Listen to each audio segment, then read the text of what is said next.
טוב. אתה יכול לעצור ונמשיך, זה ראייה רחוב. משה, אני מצטלם. מה העניין?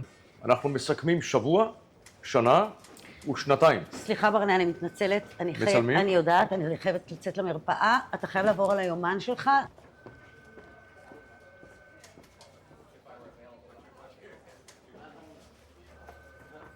הנה המטרות הגדולות. לכל אדם התכלית בעולם הזה קשורה לסיפוק הצרכים שלו שבאים מן הטבע, צרכים גופניים ונפשיים. הוא יכול לקחת את הצורך הנפשי האנושי במשמעות, בהרגשה שהוא מהווה גם חלק מעניין גדול וחשוב ממנו באופן אישי, ולתרגם את הצורך הזה לשפה של ערכים. שתי המטרות, צרכים וערכים, מטרות האדם בעולם. המוסד החינוכי הטוב, כשלנו, אמור לאפשר לאדם להתקדם בשני הכיוונים האלה. להקנות לנער ולנערה כלים, כישורי חיים וגם תעודה, כדי לפתוח בפניהם שערים בעתיד ולאפשר להם להתקדם ולהיות שבעי רצון ולהגיע להישגים אישיים בכל תחומי החיים. ושנית, להשתדל ולחנך את האנשים הצעירים לערכים. אלו ערכים? אלה שכתובים בחוק חינוך ממלכתי, אלה שכתובים במגילת העצמאות, ערכי מדינת ישראל, כפי שכתוב בכניסה לבית הספר. יהדות, ציונות, כבוד האדם. והמטרה השנייה שהזכרנו חשובה בעיניי יותר מהראשונה.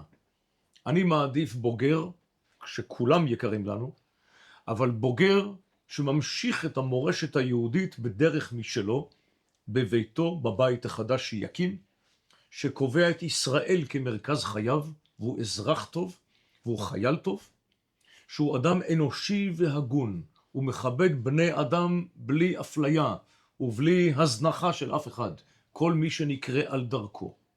אני מעדיף בוגר כזה, גם כאשר הציונים שלו אינם גבוהים, על פני בוגר שהציונים שלו גבוהים, הוא עושה למען עצמו, בהווה, בעתיד, אבל איננו רואה את עצמו כקשור לעם היהודי, אולי איננו רוצה לחיות בישראל, אולי איננו רוצה לשרת בצהל, ואולי הוא גזען חלילה, ושונא אנשים על פי מוצא או על פי קנה מידה אחר.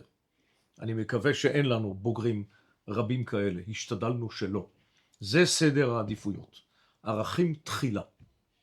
הדרך העיקרית שבאמצעותה אנחנו חותרים להשגה של שתי המטרות, היא ההתנהגות שלנו המבוגרים. קודם כל, אני עבדכם. אני אמור להתנהג על פי התוכן של המורשת היהודית, ושל הזהות הציונית והישראלית, וההגינות, והכבוד לכל אדם, צעיר ומבוגר, בין עדה כזו ועדה אחרת, עם כיפה ובלי כיפה, יהודי ובין עם אחר. ובזה להציב דוגמה אישית בפני הצוות ויחד איתו בפני התלמידים. אלה המשימות העיקריות שהשתדלנו להתמודד איתן כאן. הערוץ העיקרי שכל זה עובר דרכו הוא הערוץ של מבט בעין של התלמיד, של לחיצת יד, של חיוך, של מאמץ לעזור אישית לכל אחת ואחד. זו הייתה דרכנו, ואני סומך על הצוות היקר שלנו שזאת תהיה דרכו גם בעתיד. תודה על שנתיים נהדרות, בהצלחה.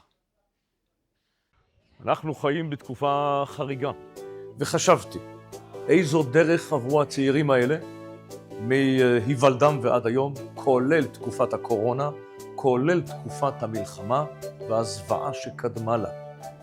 למדינת ישראל אסור להפסיד בשום התנגשות ובשום מלחמה, אפילו פעם אחת. ולמדינה הזו, בין היתר, יש צבא. איזה צבא עוד בעולם משליך קרוזים מהאוויר כדי לבקש מאוכלוסייה אזרחית להתפנות לפני שאנחנו עורכים מבצע נגד החמאס? אבל אנחנו רוצים עתיד אחר. זהו מסר שאנחנו מפנים כלפי המדינה שלנו. אנחנו רוצים לא רק לשמור עליה קיימת, אלא לשמור עליה כמדינה בעלת משטר חופשי. ונקודת המוצא של הסיפור היא הכבוד של אדם לחברו. לא כתוב בחוק שבית הספר אמור לתכנן את עתידו לאורך 5 שנים, אבל אנחנו רוצים בזה מאוד. אנחנו רואים את הטווח הארוך, את הערכים שאנחנו רוצים להקנות לתלמידים. יש לנו תפקיד חינוכי, מקצועי, רחב וארוך טווח. ההסכמה והמכנה המשותף חשובים יותר מההבדלים. רצינו להדגיש שהכישרונות אינם מתחלקים לפי מגדר. אמרתי לתלמידות שרק בתחום האגרוף יש עדיפות מולדת לבנים. זה יהיה חלק מעולם חדש שאנחנו מנסים לתרום לבנייתו. כולם בשביל אחד, כדי שאחד יהיה בשביל כולם. אנחנו מגדלים פה כמיטב יכולתנו אנשים עם לב חם שעוזרים לזולת ומתנהגים ביושר. בשביל זה אנחנו כאן בבית הספר כדי ללמד ולחנך ברוח הזו. שבת שלום, שבת שלום, שבת שלום, שבת שלום. תודה רבה, שבת שלום.